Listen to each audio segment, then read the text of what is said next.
Castrol South Africa, manufacturers of Castrol GTX2, a can of the best, present the 20th Castrol International Motor Rally. Sunglasses, caps and smiles are the order of the day as the creme de la creme of South African motorsport gather in the Eastern Transvaal town of Ermelo for the start of the 20th Castrol International Rally.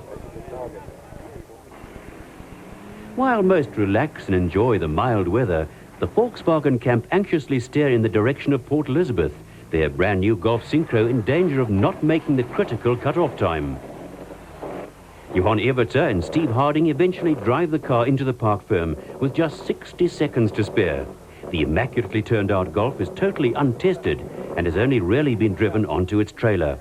The pressure of the situation showing on the face of Johan Everter, who must now start at the back of the 40-strong field. While the Golf attracts mild interest from the opposition, the threat of serious competition from the untested Synchro is not on the cards. Serge Damso and Toyota would dearly love to break Volkswagen's 8-year run of Castrol Rally wins. With a second and first place to their credit, there was no doubt that Serge and Vito were seeded first and would lead the pack. The remaining 6 Class A cars taking up their rightful place in the starting blocks, while Johan Everter and Steve Harding will bravely chase the other 39 teams from the back. Popular comment is that 39-year-old Serge is at the prime of his career. Vito is a credit to his driving skills, and Toyota have thrown everything into preparing the four-wheel drive conquest. Driving off the Castrol ramps first is one thing. To drive onto it first at the finish is quite another. Toyota last had that honor in 1979, when the Castrol Rally was only 8 years old. Sarah van der Merwe, on the other hand, has won this event 9 times. The last time he and France won it in a Ford was in 1981. 2 spectator stages in and around Ermelo before the route heads to Camden Power Station and the private forest region around Panbuilt. 9 stages make up Section 1 before a service break and regroup at Amsterdam.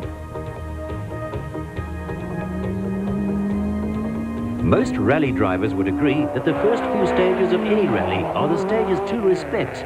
Nobody told Nissan's Nick de Waal and Johnny Hubig, who drive their Sentras through in 2 minutes and 25 seconds.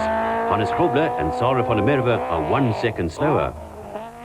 Serge Damso is well off the Class A pace. Eric Sanders and Thilo van Westenhagen in the Class C Conquest equals Serge's time of 2 minutes and 32 seconds. All the competitors complete Stage 1 intact, but Stage 2 almost sees the end of Johnny Hubig and Douglas Judd in the number 4 Nissan Sentra. Hurtling down a stretch of tar at well over 200 kilometers per hour, Johnny finds himself without the luxury of brakes. Using only skill and the car's specially adapted hydraulic handbrake, Johnny throws the Sentra into a spectacular high-speed slide, keeping the car intact and in the rally.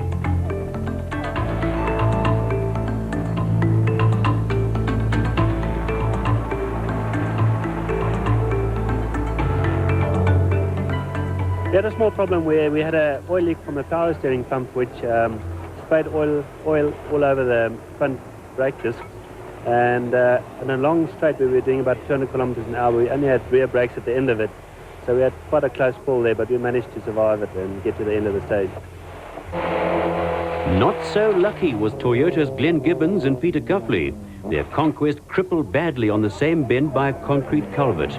The damage is repaired, but the team have lost 7 minutes in stage time and are placed last on the scoreboard. Serge Damso wins the stage in a time of 3 minutes and 19 seconds. Nick de Waal still leads the rally.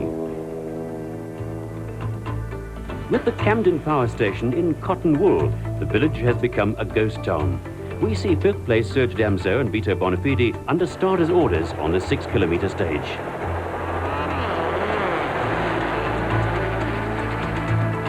The talents of Sarah van der Merwe are matched only by teammate Glenn Hall.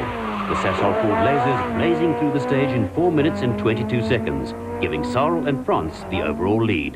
Speed bumps, gutters and narrow roads all add to the driver's dilemma in the village occupied only by skeleton staff at the power station. We join Johnny Hubig and Douglas Judd in their Sentra as they tackle some of the tricky bends in Camden. 40 left into 90 left, 40 left into immediate 90 left, 90 left.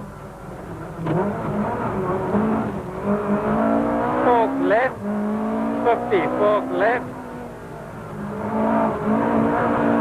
T right. T right, immediate left. T right, turn off left. Yanni and Douglas, demoted to 6th place after stage 2, battle to better their position in this competitive field. From tar, it's onto the gravel roads of the pan-built forest area. Serge gives his imported Dunlop M&S 185s their first taste of the dirt. As the Conquest comes under starter's orders, Serge prepares to better his current 4th place under the surface conditions he prefers.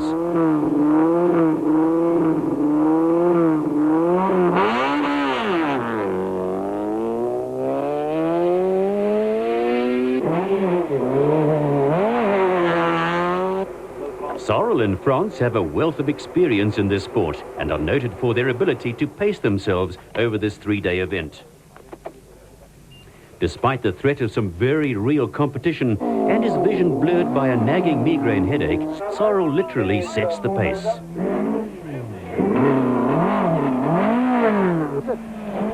Yanni Hubig arrives at a bend in stage 4 with a gearbox full of neutrals. Valuable seconds lost in the process.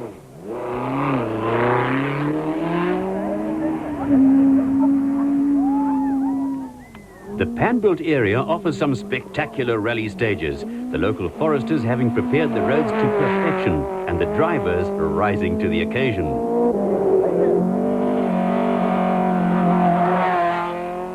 After 4 stages, Eric Sanders in the Class C Toyota is in a tight battle with Kasi Kutsia in the Class B Golf.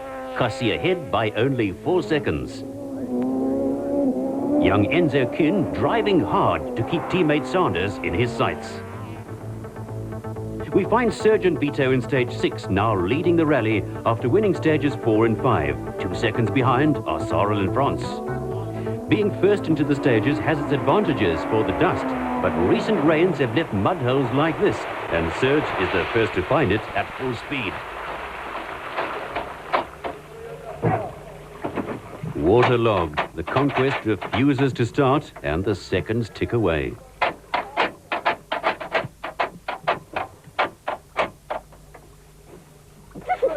Eager to help Serge out, spectators of the fairer sex rush in, pantyhose and all, to help Vito push.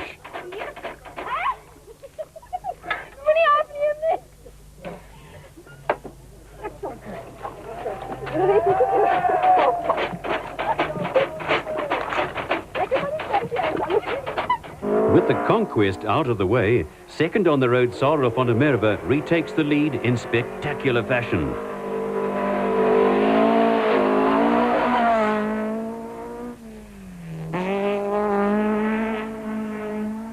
While Serge can only stand and watch.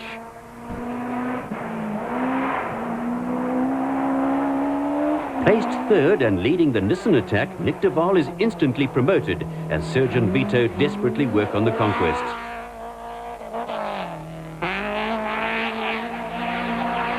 Eventually, the Conquest starts. The number 1 car has lost 7 minutes and is demoted to a lowly 28th place on the scoreboard they just previously headed.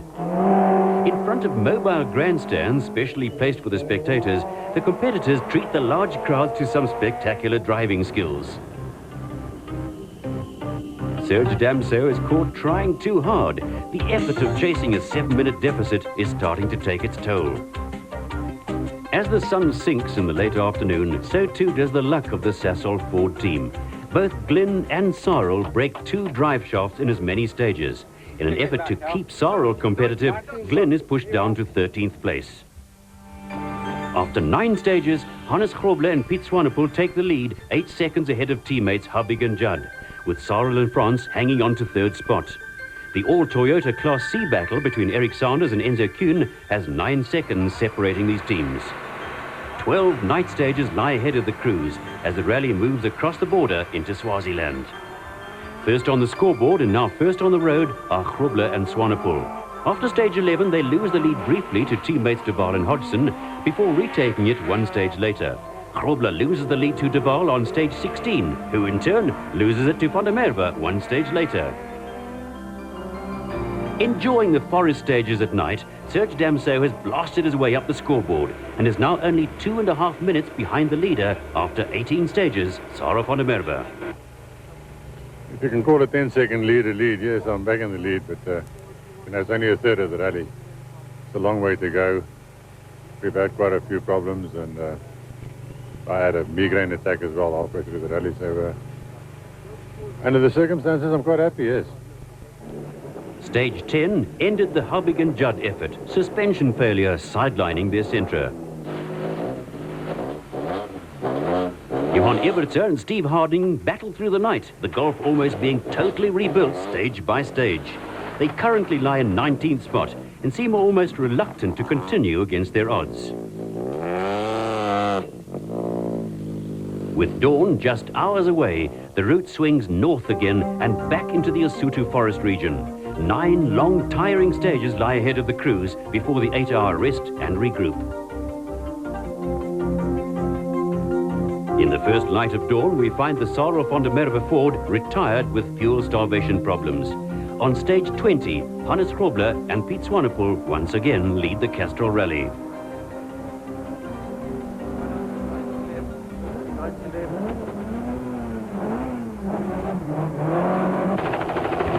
Second on the road now, Serge Damso and Vito Bonafide have fought hard, regaining their time lost so long ago on stage 6. They currently lie second on the scoreboard and are whittling away at the 12 seconds that keep them from the lead. 100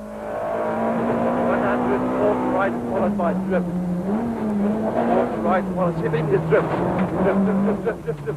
Drift.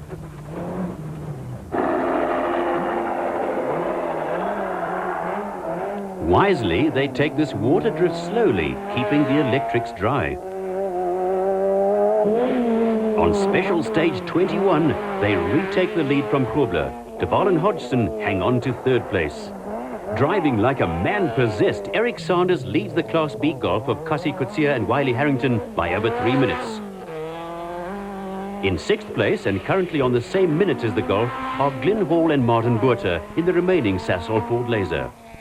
Only 22 cars remain in the rally, most of the field having been decimated during the night. The Natal crew of Ralph Chadwick and Mike Constable hold 7th place overall, while Nuno Acunha's Skyline leads the next phase of competitors. Skalk and Sue Burger are leading the privateers. Stand by. Red, yellow, green. We join the third-place team of Nick de Waal and navigator Guy Hodgson on special stage 27, the last stage for the day.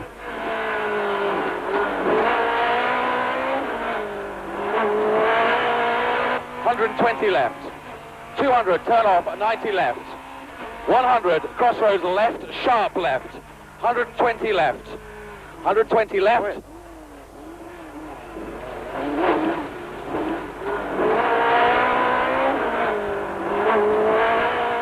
Wipers on, blower on. Wipers on, blower on. Left and right. Up the hill. So, having won 20 of the 27 stages, Serge and Vito lead by 53 seconds, ahead of Nissan's Hannes Grobler and Piet Swanepoel. Nick de Waal and Guy Hodgson have 4 minutes and 48 seconds between themselves and their teammates ahead of them. Nick, you're in a very safe third place. You're going to stay with that or you're going to go for it? No, there's a long night ahead. We've still got more than 200 kilometers of nighttime rallying, and I'm certainly going to go for it and see if I can get very close to Hannes during the night. And then during the daytime, we'll see what happens. Now, can you actually attack that second spot, or are there team orders in the Nissan camp? No, there's no team orders yet, so I feel that I'm still free to do what I think is best for the team. Having rested during the break, the crews leave the park firm at the Ezelweni Sun Hotel at precisely 8 p.m. on Saturday night. It's once more into the forests for 7 night stages before a regroup and service break back at the rally headquarters. As dawn breaks over the Ezelweni Valley, we find the cars locked in battle on the final thrust of the 3-day event. After 36 stages, only 17 cars remain in the running. Serge and Vito having stretched their lead to 3.5 minutes, while the Nissans are only 2.5 minutes apart. As the leading car approaches the start of Special Stage 37, oil is seen spewing from the engine compartment. Serge is forced to turn back and find his service crew, while Hannes and Piet remain unaffected, knowing only too well how their own luck could swing. Serge starts the stage with the oil leak temporarily fixed, but the leading driver's face is starting to show signs of strain.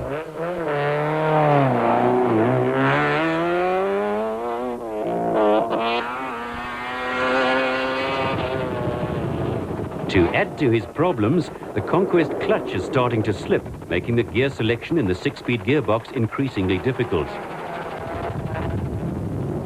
Now in 5th place, Eric Sanders and Thilo van Wessenhagen have fellow teammates Enzo Kuhn and Johan Sielung breathing down their necks. The Nissans have embarked on a do-or-die battle for 2nd place, something team manager Peter de Waal obviously dreaded. On the 15,4 kilometer 39th stage, disaster strikes the Serge Damso Toyota. Barely into the stage, the Conquest suffers a puncture to the right front wheel. To stop and change the wheel would give Hannes Grobler the rally on a plate, so Serge can only battle on, driving the Toyota on the alloy rim. The bodywork and the suspension take a pounding, as does the Toyota's lead, 2 minutes lost to the Nissans. Pretty honest is dit, as het waar is dat de Serge miskien nou probleme dan met die flat out staan. Okay, jy het 'n goeie kar, gaan dan voor. As jy trajecte voor, dan kyk ons na die eerste traject of die eerste 2 trajecte wat gebeur. Dan weet ons hoe goed is. Nick de Waal is told to back off on Hannes as the Nissans scent the Toyota's blood.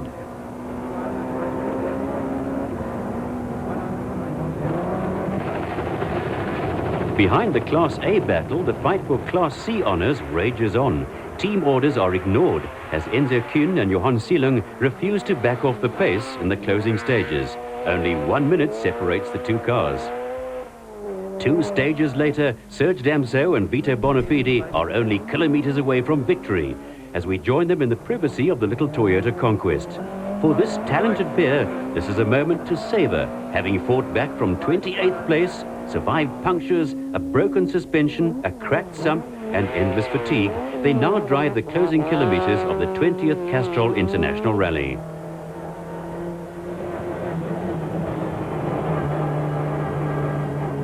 Despite numerous victories in almost every event, this is a first for both Serge and Vito.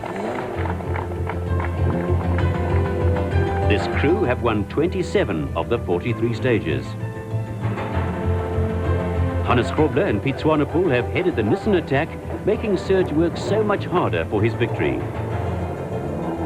Then there was Nick and Guy, ever present, and a threat to both Hannes and Serge in the closing moments of the event. But the results stand firm, and Toyota's victory is confirmed. In 4th place, a great show of determination from Glyn Hall and Martin Botha. Eric and Thilo win the Class C battle against teammates Enzo Kuhn and Johan Sielung. Nuno de Cunha and Paul Rillard are 7th overall and 1st in Class B. Tony Ball and Tony Babb are 9th and take Class D honours, while Scottish entry Robbie Head with local lad Frank Lindemann finished 12th overall. From senior management to mechanic, the red dress of the Toyota team are there to salute the crew. It's taken 11 years to get a Toyota back onto this ramp, but Serge and Vito have done it. I must say, this event I really worked for it. After we lost 7 minutes in some drift, and I didn't think we would be able to catch up, but I must say the first night was very exciting, the way we were catching them, and they were having a good race in front there. I mean, that same night I think they changed leaders 9 times, so they were really going for each other. So, and I was in the back there just watching what was happening, and it was quite interesting, I must say. I think it's very good for rallying. So Toyota's victory on the Castrol concludes the 3rd of 8 national events. The NGK Rally is next. Join us then.